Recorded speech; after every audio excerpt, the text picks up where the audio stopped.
Doctor Ambedkar जीवन दर्शन विजय कुमार पुजारी जी का पुस्तक है। अछूतों पर अत्याचार। शिवाजी के बाद महाराष्ट्र में पेशवाई अर्थात ब्राह्मण राज्य की स्थापना हुई। ब्राह्मण धर्म ब्राह्मणी राज्य का योगायोग दूसरी जातियों के लिए और विशेषतः अछूत जातियों के लिए घातक साबित हुआ। ब्राह्मण वर्ग की सर्वोच्चता का प्रदर्शन होने लगा। समारोह पूर्वक बड़े बड़े यज्ञ और ब्राह्मण भोजन होने लगे। भोजन और दक्षिणा के लिए प्रतिवर्ष पूना में बाहर से 30-40 हजार ब्राह्मण आते थे। पेशवाओं ने ब्राह्मण महाराष्ट्र की प्रभु जाति पर, जो एक स्पर्श जाति है, कई प्रकार की पाबंदी लगाई। धोती धो धोती धोरी करके पहनने, चंदन आड़ा लगाए, वेद मंत्र का उपयोग न करें और इस प्रकार की कई पेशवाइयों में अछूत जातियों पर और विशेषता महार जाति पर, जिसमें डॉक्टर अंबेडकर पैदा हुए, अत्यधिक अत्याचार किया गया। डॉक्टर अंबेडकर अपनी जाति विच्छेद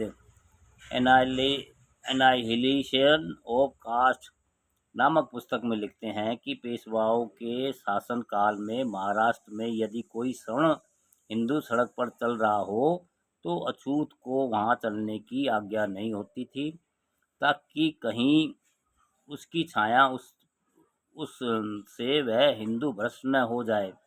अछूत को अपनी कलाई पर या गले में निशानी के तौर पर एक काला डोरा बांधना पड़ता था। बांधना पड़ता था कि हिंदू उसे भूल से स्पर्श न कर बैठे। पेशवाओं की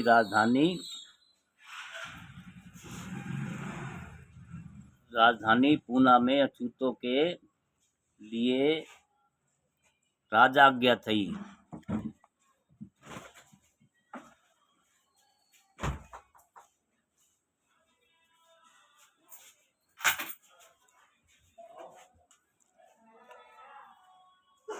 पूना में अछूतों के लिए राजाज्ञा थी कि कमर में झाड़ू बांधकर चलें। चलने से भूमि पर उनके पैरों के जो चिन्ह बने उनको उस झाड़ू से मिटाते जाए, ताकि कोई हिंदू उन चिन्हों पर पैर रखने से अपवित्र न हो जाए। पूना में अछूत को गले में मिट्टी की हांडी लटकाकर चलना पड़ता था, ताकि उसको थूकना हो तो उसमें थूके, क्योंकि भूमि पर थूकने से यदि उसके थूक पर किसी हिंदू का पांव पड़ गया तो वह अपवित्र हो जाएगा।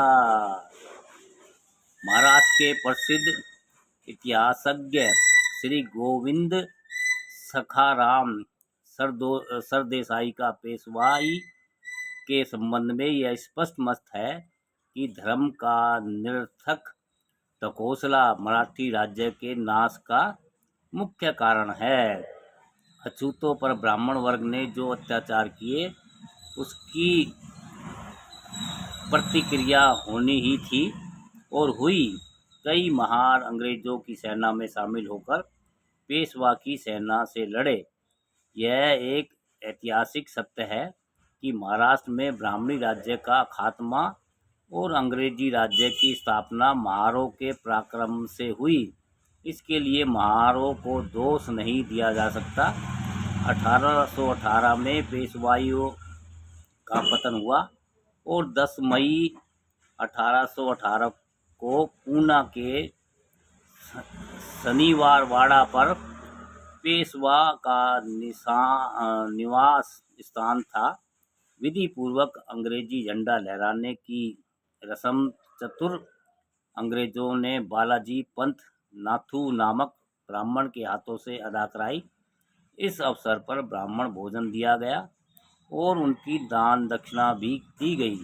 इसका कारण स्पष्ट है कि हिंदू समाज में ब्राह्मण वर्ग ही शिक्षित था और समाज में वह श्रेष्ठ था। इसलिए अंग्रेजों ने अंग्रेजी राज्य को सुदृढ़ बनाने के लिए ब्राह्मण वर्ग की सहानुभूति तथा सहायता प्राप्त करना आवश्यक समझा। इसलिए पेशवाई में ब्राह्मण वर्ग को जो विशेषाधिकार प्राप्त थे, उनको अंग्रेजों ने अपने स्वार्थ के लिए जारी रखा। पढ़ना लिखना ब्राह्मणों का ही काम माना जाता था, इसलिए अंग्रेजों ने आरंभ काल में शिक्षा प्रचार ब्राह्मण वर्ग तक सीमित रखा। ब्राह्मणोत्तर हिंदू भी शिक्षा से वंचित कर दिए गए तो फिर अछूतों की बात ही क्या है। लॉर्ड मैकाले के प्रयत्न से कंपनी सरकार ने हिंदुस्तानियों को अंग्रेजी शिक्षा देना स्वीकार किया और 1840 में बम्बई प्रांत के लिए बोर्ड ऑफ एजुकेशन की स्थापना हुई। जगह जगह पर अंग्रेजी स्कूल खुले। इससे ब्राह्मणोत्तर स्पर्श हिंदुओं के लिए शिक्षा का मार्ग खुल गया, परंतु अछूतों के लिए स्कूल के दरवाजे बंद थे। दोस्तों